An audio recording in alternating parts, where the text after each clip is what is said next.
Satgas Operasi Damai Karten terus melakukan pemantauan gerak-gerik KKB pimpinan Egyanus Kogoya di Belantara, Papua yang menyandera Kapten Pilot Susi Air.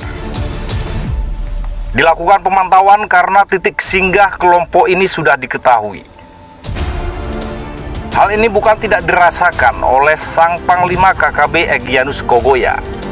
Dengan posisi saat ini dengan terang-terangan, Egyanus Kogoya meminta bantuan kelompok TPNPB OPM Kodap lain untuk melakukan aksi serentak guna memecah konsentrasi aparat TNI Polri yang terus membayanginya. Dan tercatat dua kelompok KKB merespon permintaan Egyanus Kogoya. Pada Sabtu 18 Februari 2023, kelompok KKB Ilaga pimpinan Numbuk Telenggen membakar rumah dan terlibat kontak tembak dengan aparat gabungan.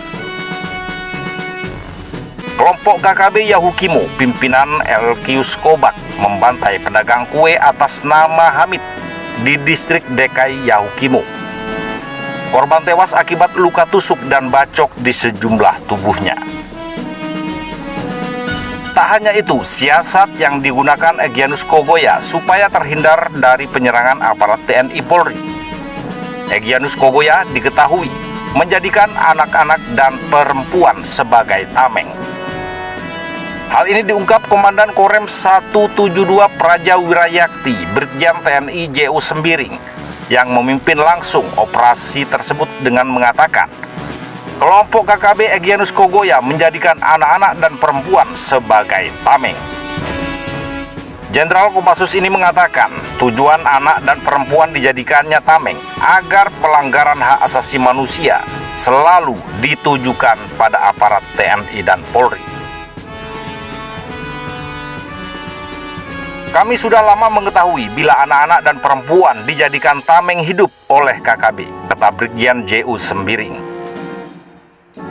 Dikatakan JU Sembiring, aksi sadis yang dilakukan KKB Egyanus Kogoya sejak 2017 dan berlangsung sampai saat ini.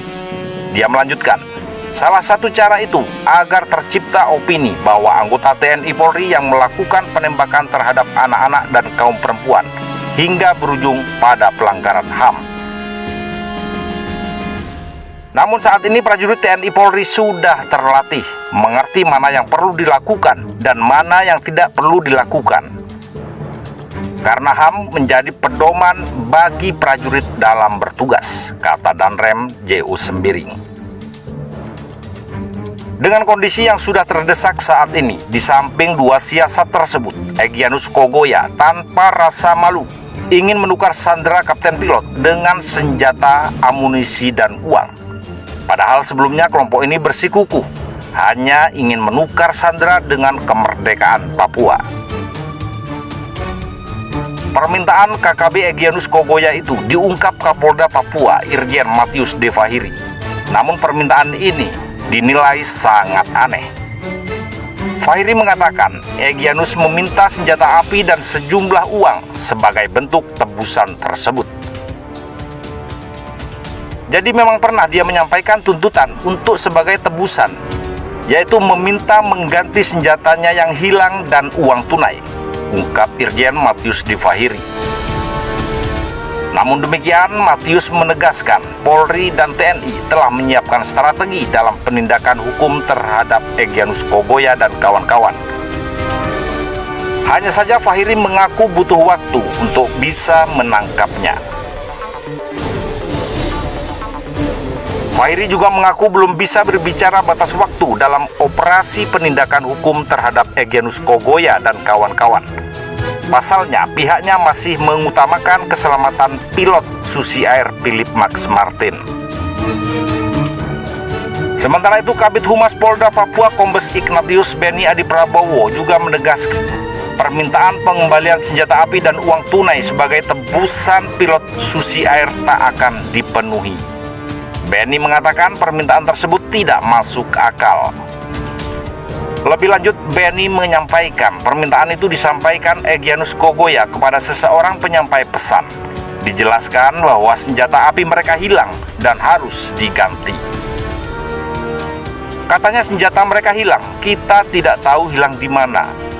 dan permintaan berapa jumlah senjata api yang mereka inginkan juga tak dijelaskan, termasuk uang tunai. Itu urusan pemerintah daerah sebagai tim negosiasi, kata Benny.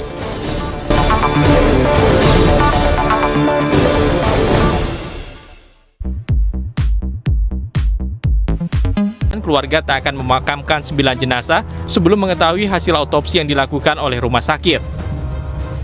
Dia meminta semua pihak mengawal proses hukum secara tuntas kepada pelaku ricuh Wamena.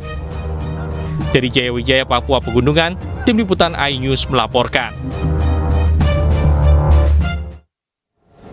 Dan untuk mengetahui situasi terkini pasca kerusuhan di Wamena, Papua Pegunungan, kami telah terhubung dengan Omega Batko Rumbawa. Selamat sore Omega, bagaimana kondisi di sana saat ini pasca kerusuhan? Baik, selamat malam Sila. Saat ini saya berada di ibu kota Papua Pegunungan Tengah, yakni Jayawijaya. Pantauan kami sejak siang pukul 13 waktu Indonesia Timur, keluarga korban yang masih berkumpul di rumah sakit daerah umum Wamena masih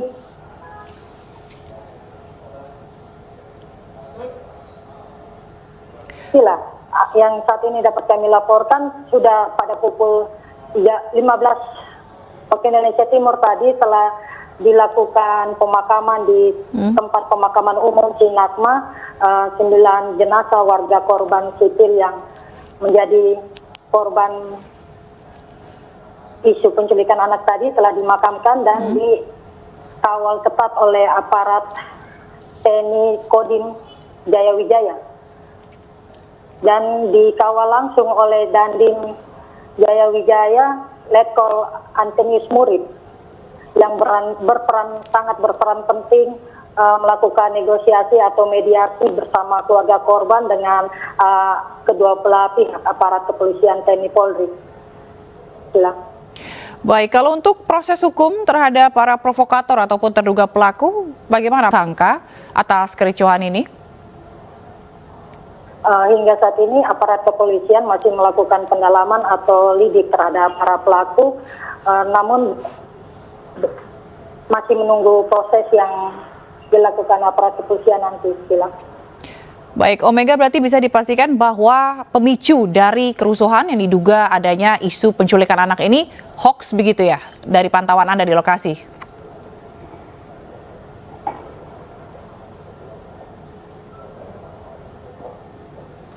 Omega, bisa mendengar suara saya? Sila, boleh diulang? Baik. Lalu saat ini semua korban juga tadi sudah diotopsi dan polisi juga tadi masih menyelidiki. Kira-kira kapan akan mengumumkan penetapan tersangka?